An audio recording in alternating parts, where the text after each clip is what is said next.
Physiological variations in BP. That means the normalcies in which situations BP can vary and which is considered normal. Age is a factor. BP is more in adults than in children.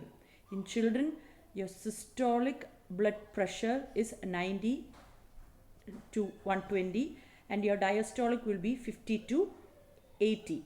So അതിൻ്റെ ഉള്ളിലായിരിക്കും, it will be in a low level and it will increase and come to 120 to 80 once you are in your adulthood. Sex, that is gender. In males, BP will be more than in females and this difference will totally disappear and both males and females will have the same BP once females come into their menopausal stage. Now, what do you mean by menopausal stage?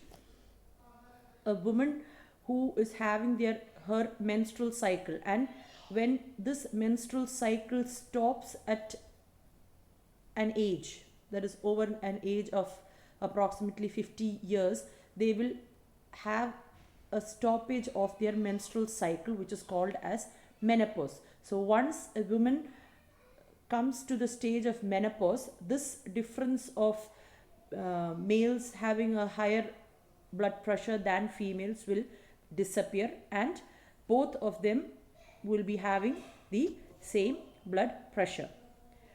During pregnancy, the later stages of pregnancy, usually the systolic BP will increase and diastolic will decrease due to the vasodilation produced by your progesterone hormone in pregnancy stages.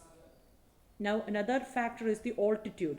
BP is higher in people living in higher altitude, that is like in hill stations and all, their BP level will be much higher. Now after eating, your BP increases after a meal. During exercise, your systolic BP increases, and during emotions also your BP can rise due to different emotional expressions like anger, depression, fear. These kind of emotional expressions, your BP can raise. During sleep, your BP will fall, and during diurnal variations, the BP is maximum in the morning and minimum in the late evenings. So these are the different normal physiological variations that can be seen in your blood pressure.